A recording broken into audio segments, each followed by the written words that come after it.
عزیزان گرامی وقار، جب ہم غلاظت، پیشاب، پاخانہ، گوبر نہیں کھا سکتے انسان، تو اسی طرح مسلمان کو اللہ تعالیٰ نے فرمایا تم سود نہیں کھا سکتے، تم جوا کے پیسے نہیں کھا سکتے، تم چوری کا مال نہیں کھا سکتے، اس لیے کہ یہ بھی غلاظت ہے، یہ غلاظت ہے، اور ایسی غلاظت ہے کہ بظاہر تمہیں نظر نہیں آئے گی لیکن تمہاری روح کو ہمیشہ کے لیے خراب کر دے گی۔ کچھ چیزیں زہر ہیں میرے عزیزو، پوائزن، اگر پوائزن پی لو تو ہو سکتا ہے کہ تمہاری جان چلی جائے، گوشت کے ٹکڑے گل جائیں، انتڑیاں کٹ جائیں، لیکن جو حرام پوائزن ہے، سود ہے، جس کو آپ فائنانس کہو، بڈی کہو، بیاج کہو، کہ کوئی بھی نام دے لو، شراب حرام کر دیا اللہ تعالیٰ نے، یہ پوائزن ہے، زہر ہے مسلمان کے لیے۔ جوا حرام کر دیا ہے شریعت اسلامیہ نے، اس سے جو بھی آمدنی ہوئی، جو بھی انکم ہوئی، یہ غلاظت ہے، یہ پوائزن ہے۔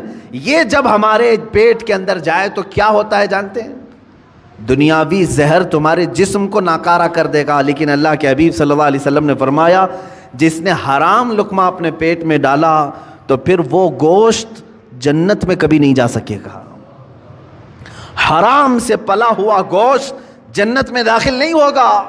میرے آقا صلی اللہ علیہ وسلم نے فرمایا اس کے لیے سب سے بہترین چیز ہے کہ اس پیٹ میں جہنم کی آگ بھر دی جائے، دوزخ کی آگ ہی بھری جائے گی۔ اے مومنو، تمہارے لیے اللہ تعالیٰ نے جو راستے بیان کیے ہیں ان راستوں سے ہرگز نہ ہٹنا، ہرگز نہ ہٹو۔ قرآن پاک میں اللہ تعالیٰ نے ایک جگہ نہیں کئی جگہوں پر ارشاد فرمایا کہ تم زمین میں پھیل جاؤ، اللہ کا رزق تلاش کرو۔ اب میں آپ کو یہاں ایک پریکٹیکلی بات بتا دوں، میں نے جن چیزوں کو منع آپ کے سامنے ابھی منع کے طور پر پیش کیا، چوری ہوئی یہ حرام ہے، سود یہ حرام ہے، جوا یہ حرام ہے، شراب کے پیسے یہ حرام ہے، یہ 4-5 چیزیں میں نے گنائے نا۔ آپ کو میں بتاؤں اللہ تعالیٰ کی یہاں پر موجودہ نعمتوں میں حرام بہت کم ہے، حلال کی تعداد بہت زیادہ ہے، حلال کی تعداد بہت زیادہ ہے، لیکن جس کی روح بیمار ہو، جس کا خاتمہ خراب ہونا ہو، وہ بہت زیادہ حلال کو چھوڑ کر کے چھوٹے سے حرام کے ایک ہی دروازے کو پکڑنے کی کوشش کرتا ہے۔ حلال دروازے دنیا میں 100 کی تعداد میں، تو حرام دروازہ ایک ہی ہے، لیکن داخل اس میں آسانی سے ہونے کی کوشش کرتا ہے بندہ۔ قرآن پاک میں آپ دیکھیں اللہ نے فرمایا حرم الربا، سود کو اللہ نے حرام کر دیا، لیکن اس کے بدل میں کیا کیا حلال ہے، یہ کبھی سوچا آپ نے؟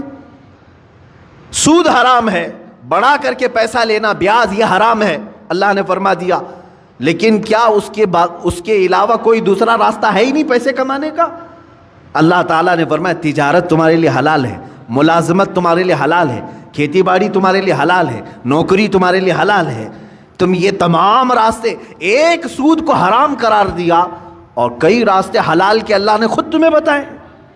مشارکت ہے، پارٹنرشپ کر لو، مزاربت ہے، نفع میں حصہ داری مقرر کر لو، یہ حلال طریقے بتائیں۔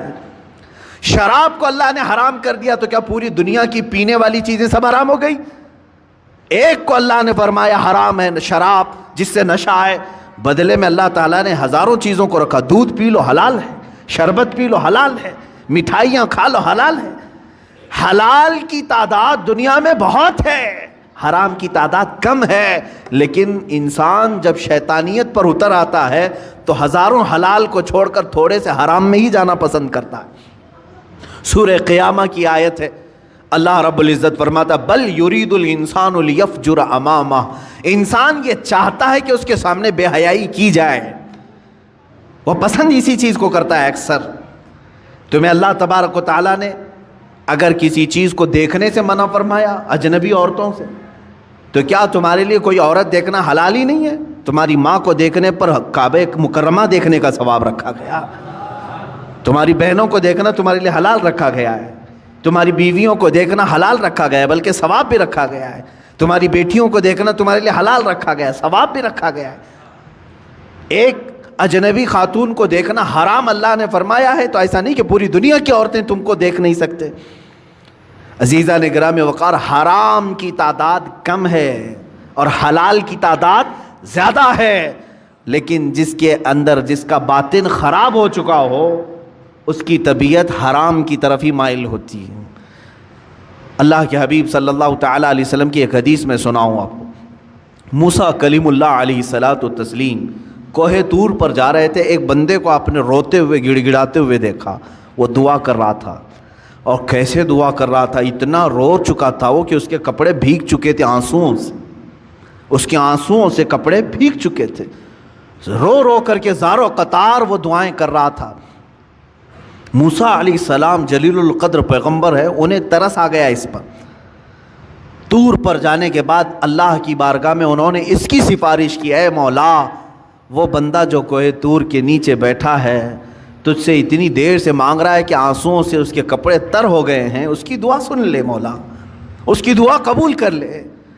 رب تعالیٰ نے فرمایا، اے موسیٰ، مانگتے مانگتے اس کے ہاتھ آسمان کو پہنچ جائیں، روتے روتے وہ مر بھی جائے تو میں اس کی دعا قبول نہیں کروں گا۔ موسیٰ علیہ السلام نے عرض کیا، مولا ایسا اس نے کیا کیا؟ رب تعالیٰ فرماتا ہے کہ اس لیے کہ اس کے بدن پر کپڑے حرام ہیں اور پیٹ میں لقمہ حرام ہے، حرام کا لقمہ اس کے پیٹ میں ہے اور حرام کا لباس اس کے جسم پر ہے، میں اس کی دعا کو اس کی موت تک قبول نہیں کروں گا۔ دعائیں نہیں جاتی ہیں، بار اجابت تک نہیں ٹکرائیں گی۔ دعاؤں کے قبول ہونے کی شرائط کبھی آپ نے پوچھا کسی سے جا کر کے؟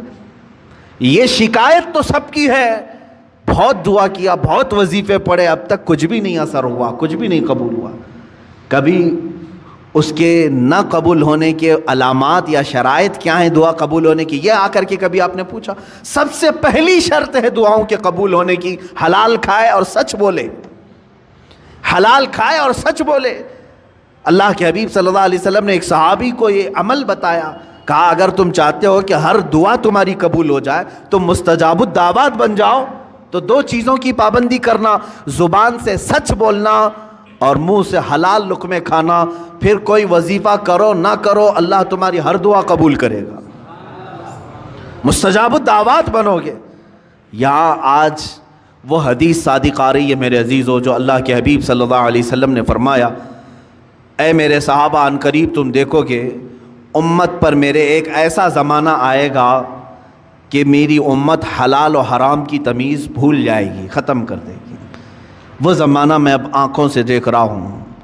آج امت مسلمہ کو پوری دنیا نے سودی کاروبار پر لگا کر رکھا ہے۔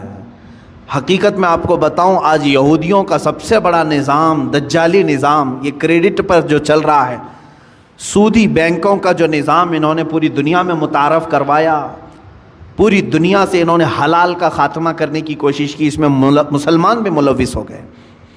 بینکوں کے مسائل الگ ہیں، لیکن تقریباً پوری دنیا کو انہوں نے سود پر لا کر کھڑا کر دیا، سود پر لا کر کھڑا کر دیا۔ اور سود کی نحوست ایسی ہے کہ جو بندہ اس میں ڈوب گیا وہ نحوستوں میں گرفتار ہو گیا۔ اللہ اور اس کے فرشتے اس بندے سے اپنی نظر ہٹا لیتے ہیں جو سود کی بلا میں ملوث ہو جاتا ہے۔ لیا ہے کسی سے سود پر پیسہ، استعمال کر رہا ہے اور بڈی بھر رہا ہے، اللہ تبارک و تعالیٰ اس بندے پر رحم نہیں فرمائے گا۔ لیکن یہ ہے، میں نے پڑھا ہے، سلطان عبد الحمید ثانی رحمۃ اللہ تعالیٰ علیہ، خلافت عثمانیہ کے ایک عظیم سلطان کا نام ہے، خلیفہ کا۔ ایک دن آپ نے اپنے وزیر سے کہا فلاں صاحب ہیں ان کو بلائیے، کوئی دکاندار تھے، تو وزیر نے بلایا، وہ اندر آئے، سلطان نے اپنی جیب سے کچھ پیسے نکالے اور کہا کہ یہ آپ کا پورا ہو گیا، حساب کتاب صاف۔ بادشاہ وقت ہے، خلیفہ عبد الحمید ثانی، جس کی حکومت تقریباً آج کے 40 کنٹریز پر تھی، 40 ملکوں پر، وہ ایک بنیا سے دکان کے حساب کتاب کر رہا ہے اور پیسے واپس دے رہا ہے۔ وہ جب باہر نکلا بنیا تو وزیر نے پوچھا کہ آپ کو کیوں بلائے تھے خلیفہ اسلام، آپ کو کیوں بلائے تھے؟ کیا کہا؟ میرا ان کے اوپر کچھ قرضہ باقی تھا، مجھ سے انہوں نے قرضہ لیا تھا، وہ لوٹانے کے لیے بلائے۔ کہا وقت کا 40 ملکوں پر حکومت کرنے والا خلیفہ دکان کے ایک بنیا سے قرضہ لیا ہوا ہے؟ تو انہوں نے کہا ہاں، وہ بسا اوقات مجھ سے لیتے رہتے ہیں۔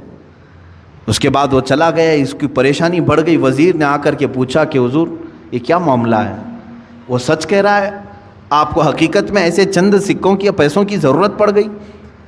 میرے عزیزوں، سود کے بدلے میں اسلام نے کیا دیا ہے؟ بادشاہ خلیفہ سلطان عبد الحمید ثانی اللہ ان پر رحم فرمائے فرماتے ہیں، میں نے ایک حدیث پڑھی تھی اللہ کے رسول صلی اللہ تعالیٰ علیہ وسلم کی، کہ بندہ اپنی ضرورتوں کے تحت اگر کسی سے قرض حسن لیتا ہے تو ادا کرنے کی نیت ہو، لیا ہے ادا کرنے کی نیت ہو، تو ادا کرنے کے زمانے میں جتنی دن تک وہ کوشش کرتا رہے گا اللہ کے نزدیک وہ رحم کرنے والا بندہ پایا جائے گا۔ خصوصی نظر اللہ کی اس پر ہوگی کہ یہ بندہ قرض میں ڈوبا ہوا ہے لیکن دینے کی نیت کیا ہوا ہے۔ میں ہمیشہ اس بنیاد سے تھوڑے سے یہ قرض اس لیے لے لیتا ہوں کہ اللہ مجھ پر نظر رکھے، اللہ رب العزت مجھ پر نظر خاص رکھے، کیونکہ اس بندے پر اللہ رحم فرماتا ہے ہاں دینے کی نیت کیا ہو۔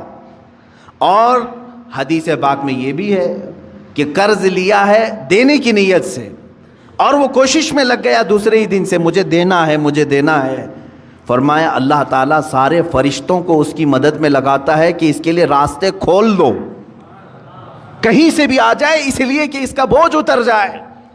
اس سے قبل بھی میں نے شاید بتایا ہو اس بات کو۔ اور جس کی نہ دینے کی نیت ہو، پیسہ لیا ہڑپ گیا، اس کے لیا کھا گیا، قرض ادا کرنے کی نیت نہیں، اس کے لیے بھی سن لو، فرمایا گیا کہ اگر دینے کی نیت نہ ہو تو اللہ تعالیٰ اس پر دروازے بند کرتا ہے، محتاجی پر محتاجی، محتاجی پر محتاجی آئے گی۔ یہ کبھی نہ سمجھنا کہ اس قرضے کے بعد سب چکتا ہو جائے گا، عنقریب تم دوسرا اس سے بڑا قرضہ کسی اور سے لوگے، اس کے بعد تیسرا کسی اور سے لوگے، اس نحوست میں تمہاری موت آ جائے گی، تمہاری محتاجی نہیں جائے گی۔